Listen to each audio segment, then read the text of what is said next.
নারে নারে হবে না তোর স্বর্গ সাধন, নারে নারে হবে না তোর স্বর্গ সাধন, নারে নারে।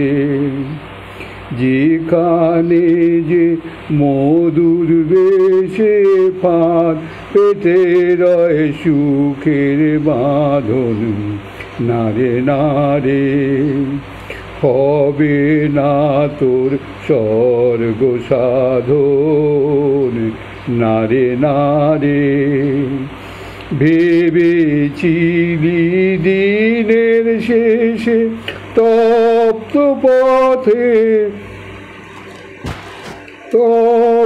পথে প্রান্তে এসে, ভেবেছিলি দিনের শেষে তপ্ত পথে প্রান্তে এসে সোনার মেঘে মিলিয়ে যাবে সারা দিনের সকল কাঁদন, নারে নারে হবে না তোর, হবে না তা, নারে নারে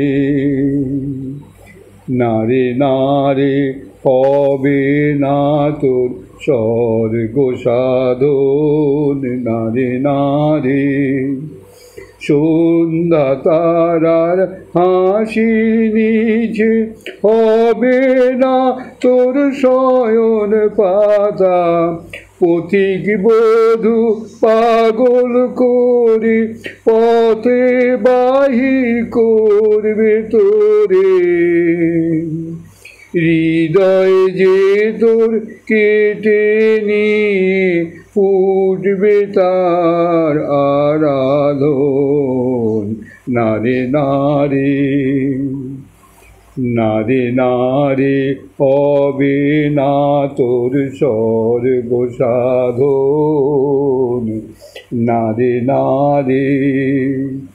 যেখানে যে মধুর বেশে ফাঁদ পেতে রয় সুখের বাঁধন, নারে নারে নারে নারে হবে না তোর স্বর্গ সাধন, নারে নারে।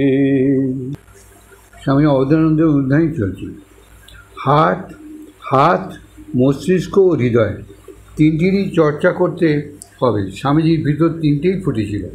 আমাদের চেষ্টা করতে হবে প্রথমটি থেকে স্বামীজির মতন আধ্যাত্মিক আমরা না হতে পারি, তার মতন হৃদয় ও বুদ্ধি না থাকতে পারে, কিন্তু হাতের কাজটার দিক দিয়ে তো আমরা অনুসরণ করতে পারি। মঠে তিনি এত বড় হান্ডা মেজেছিলেন, 1 ইঞ্চি পুরো ময়লা, আমরা কি একটি বাটিও পরিষ্কার করতে পারি না? তিনি মঠের পায়খানা পরিষ্কার করেছেন। একদিন গিয়ে দেখেন খুব দুর্গন্ধ, বুঝতে আর বাকি রইল না, গামছাটা একটু মুখে বেঁধে নিয়ে দুয়াতে বালতি নিয়ে যাচ্ছেন। তখন সব দেখতে পেয়ে, স্বামীজি আপনি? স্বামীজি হাসি হাসি মুখ করে বলছেন, এতক্ষণে স্বামীজি আপনি? স্বামীজি হলেন প্রিন্সিপালের উচ্চনীতির একটা প্রতিমূর্তি। তিনি রক্ত মাংসে তৈরি ছিলেন না, ভাব দিয়ে গড়া। তিনি রাধা সম্বন্ধে যেমন বলতেন যে Radha was a forth in the ocean of love, she was not a flesh and blood. তিনিও তেমনি। নীতি বড় ভয়ানক জিনিস, তার জন্য সব ত্যাগ করতে হয়। প্রিন্সিপালই তো আইডিয়াল, নীতিই তো আদর্শ। স্বামীজির দেশপ্রেম অত সোজা নয়, পলিটিজম প্যাট্রিয়টিজম নয়, এই দেশাত্মবোধ। সাধারণ লোকের হচ্ছে দেশাত্মবোধ, এই দেহের সেবাযত্নে বিভোর। তেমনি স্বামীজি হচ্ছে দেশাত্মবোধ, এই সারা দেশের সুখ দুঃখ, ভূত ভবিষ্যৎ, বর্তমান নিয়ে তার চিন্তা।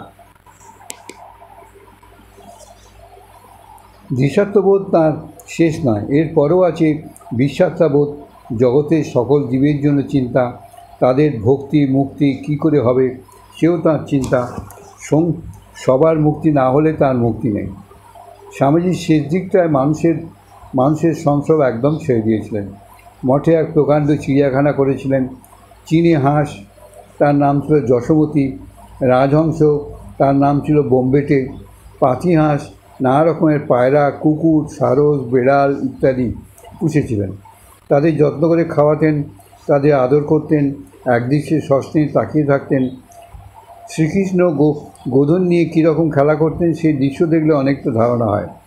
তখন স্বামীজির মুখ চোখের ভাব কী অদ্ভুত রকম বদলে যেত, তা আর কী বলবো। একেই বলে জীবে প্রেম, বিশ্বপ্রেম।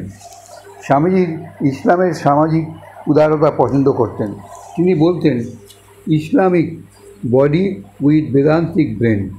তার মানে মুসলমান হয়ে বেদান্ত পড়া নয়, এর মানে সমাজ হবে ওদের মতন উদার, ওদের সমাজে গ্রহণ আছে, বর্জন নেই।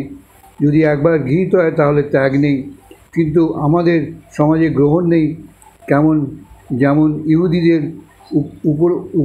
উপরস্তু ত্যাগ আছে, ফলে আমরা ক্রমে ক্ষয়প্রাপ্ত হচ্ছি।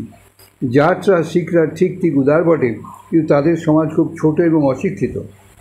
তিনি মুঘল রক্তকে বলতেন আত্মার চূড়া, তরোয়ালের মতন খড়, আগুনের মতন উষ্ণ। স্বামীজির শরীর ও মস্তিষ্ক ওই দুটো সমন্বয় চাইতেন। বলতেন, বৈদান্তিক মস্তিষ্ক চাই, সে হলো হিন্দু ব্রাহ্মণদের, কিন্তু তাদের ফিজিক নেই, অর্থাৎ শরীর নেই, অর্থাৎ চিন্তাকে কাজে পরিণত করার দৈহিক শক্তি নেই। 1000 বছর দাসত্ব করে করে দেহে ঘুণ ধরে গেছে। স্বপ্ন দেখলাম স্বামীজি বহরমপুরের রাস্তা দিয়ে মুর্শিদাবাদের দিকে চলেছেন। প্রকাণ্ড বলিষ্ঠ মুসলমান ফকিরের মতন দেহ, কোমরে কেবল লোহার শিকল ও কৌপিন, হাতে একটা লোহার ডান্ডা, তার মাথায় একটা লোহার বল, সেই বলটার ছোট ছোট শিকল ঝুলছে। সেইটি বাজিয়ে বাজিয়ে গান গাইতে গাইতে আসছেন, সঙ্গে 4 জন শিষ্য। জিজ্ঞেস করলাম, এরম বেশ কেন? বললেন, এরকম শরীর নাহলে কাজ করব কি করে? তোদের বাংলার ভুতুড়ের শরীর সামান্য কঠোরতায় ভেঙে পড়ে। জানলি আমি বসে নেই, আমি এদের মধ্যে ঠাকুরের উদার ভাব ছড়াচ্ছি, এই ফকির সেজে এদের সঙ্গে মিশি। বললাম, ওরা কারা? একজন 4 জনকে দেখাতে লাগলেন, ইরান, তুরান, খোসরান, আফগান। জিজ্ঞেস করলাম, ওদের দিয়ে তোমাদের কি হবে? আরে এখন আপনি যদি আপনি ট্রেনিং সেন্টারে যান, সন্ন্যাসী ট্রেনিং সেন্টারে, ওখানে সব জাতের, ব্রিটেন আছে, আফগান আছে, মুসলিম আছে, তারপর বিদেশি অনেক, আবার বাঙালি হিন্দুরাও রয়েছে। বলেন, এইরকম শরীরে বেদান্ত পড়লে তবে ধারণা করতে পারবে।